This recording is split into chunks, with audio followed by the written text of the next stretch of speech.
dinamakan dengan benang hitam. Itu belum ada maknanya.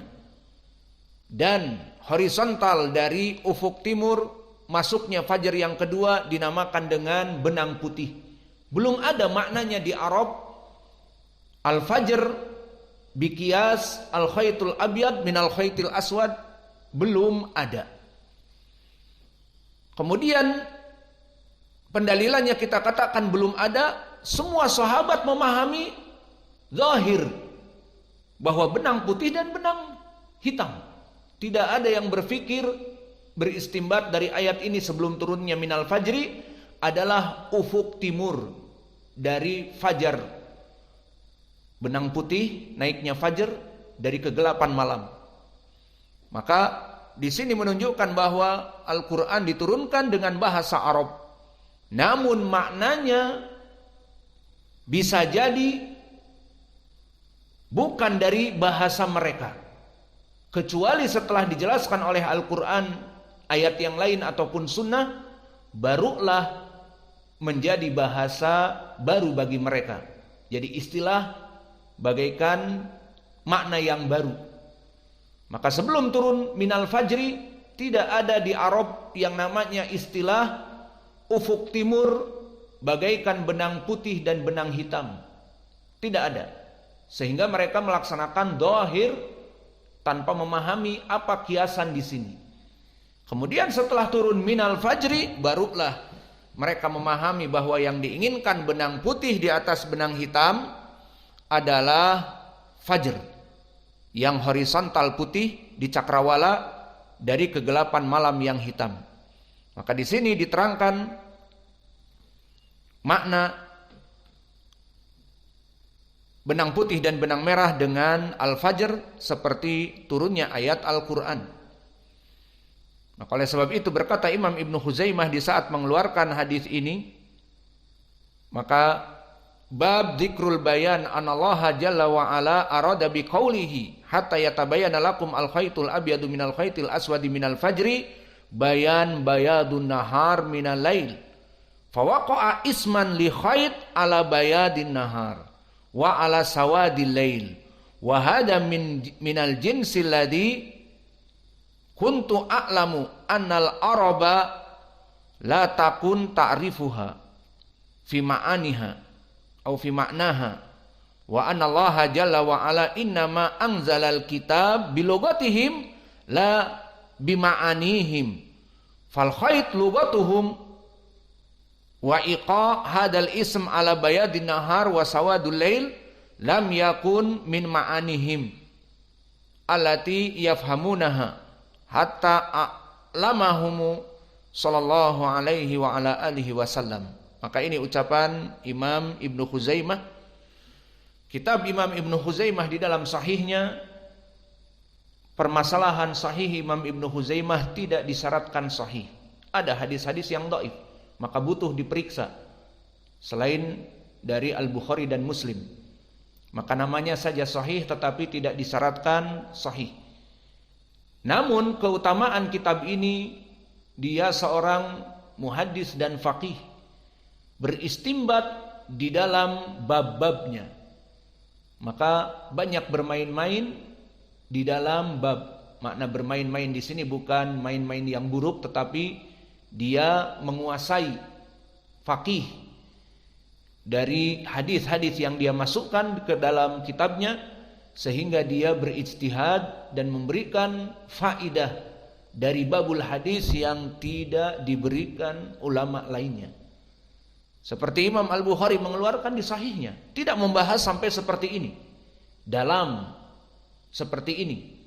Dan kutubus sunan yang lainnya mengeluarkan hadis ini dari Adi Ibni Hatim, namun tidak menjelaskan bab yang lebih dalam.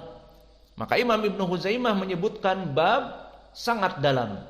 Disebutkan bahwa ini menjadi pendalilan Al-Quran itu diturunkan dengan lugatil Arab, seperti Allah berfirman bilisanin arabiyyin mubin.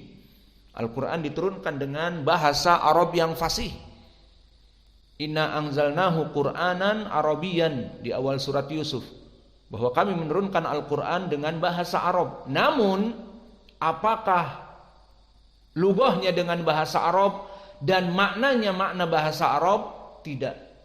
Kadang ada makna yang bukan dari bahasa Arab. Dengan dalil apa? Di saat diturunkan ayat wa kulu wasrabu hatta yatabayyana lakum al-khaytul abyadu minal khaytil aswadi, belum ada dari persepsi pemahaman bahasa Arab maknanya Allah mengkiaskan benang hitam dan benang putih itu di ufuk timur, itu belum ada di karangan Arab, padahal pada saat itu mereka ahlu syair, para penyair, menguasai ilmu-ilmu balaghah, menguasai ilmu-ilmu lughatil arabiyah.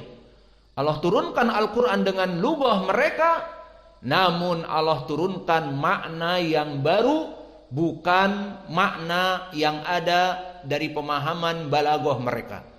Sehingga para sahabat melaksanakan zahir ayat, membawa benang, mengikat benang, menyimpan benang di bawah bantalnya seperti Adi ibn Hatim.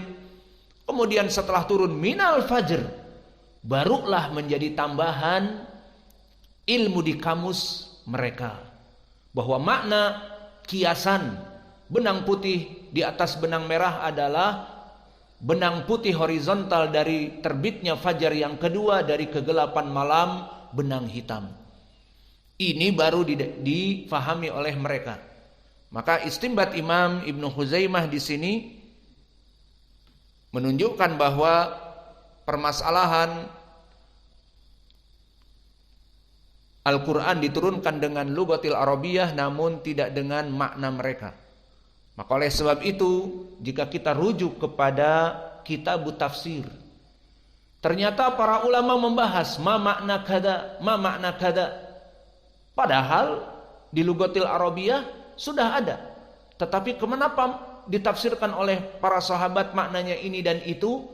Karena ada sebagian makna yang bukan berasal dari Arab, meskipun lafadznya Al-Quran diturunkan dengan bahasa Arab.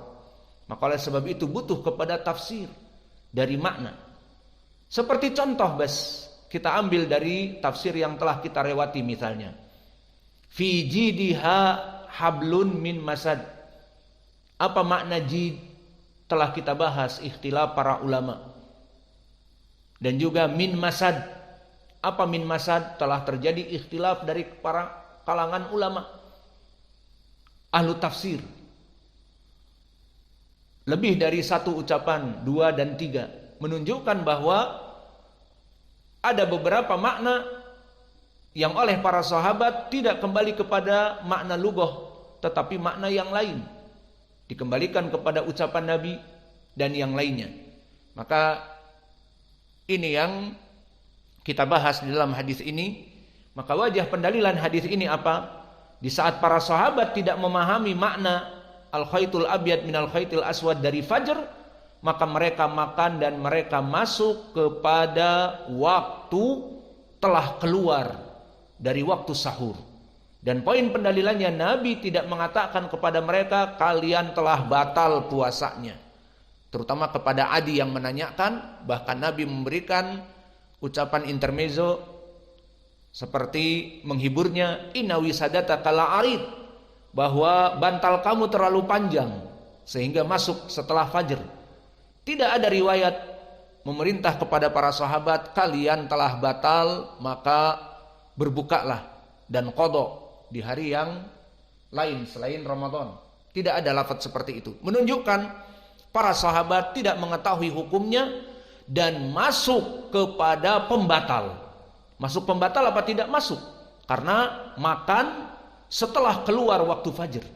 Terus makan sampai terlihat benang putih dan benang merah seperti sekarang. Maka di sini tidak diperintahkan oleh Nabi untuk mengqadha, padahal mereka masuk kepada waktu keluar dari waktul fajr. Kenapa tidak dihukumi mereka itu batal puasanya? Karena adamul ilm, karena khata', dia itu bersalah, tidak mempunyai ilmu. Bismillah. Lihat sekarang, kelihatan tidak benang putih dari benang merah, dari benang hitam? Kelihatan semua. Itulah mereka menunggu sampai seperti ini. Sekarang sudah keluar fajar apa? Sudah keluar waktu sahur apa tidak? Jawabnya sudah keluar. Maka tidak dihukumi oleh Nabi di waktu sekarang ini mereka masih makan untuk berbuka. Cukup atau ditambah? Cukup. Pengen tidur. Oke lah. Kita nih pengajar yang toleran. Cukup ya cukup. Tidak ditargetkan dengan jam kurikulum. Oh, kurikulumnya harus sampai kepada hadis nomor bla bla bla. Tidak. Tidak ada kurikulum di antara kita. Bahkan kita mengajar setiap hari. Kalau mengajar di kurikulum, mungkin sepekan saya mengajar kalian 4 jam. Iya. Mau seperti itu? Maka kita cukupkan di sini. Kita sangat toleran dengan santri. Maka kalian bersyukur. Ustadznya toleran, kadang menanyakan, mau pelajaran apa? Mau pelajaran fikih, akidah, bahasa Arab? Kalau kita di tempat yang lain mungkin harus mengikuti kurikulum. Jadwal nanti ba'dal asar harus fikih. Jadwal nanti ba'da duhur harus bahasa Arab. Jadwal nanti ba'dal isya, ba'dal maghrib harus akidah. Tidak ada pilihan. Maka alhamdulillah, bersyukurlah kalian di mana diberikan toleransi, maka harus semangat belajar dan harus menghafal dari matan-matan yang ada. Seperti sekarang sudah cukup. Agar tidak banyak matan yang dihafal, ya sudah, tidak apa-apa, dihafalkan dari awal dan ditambah 2 hadis yang sekarang. Bagi yang tadi sudah setor dari ikhwah, maka tinggal menyetor 2 hadis yang terakhir dari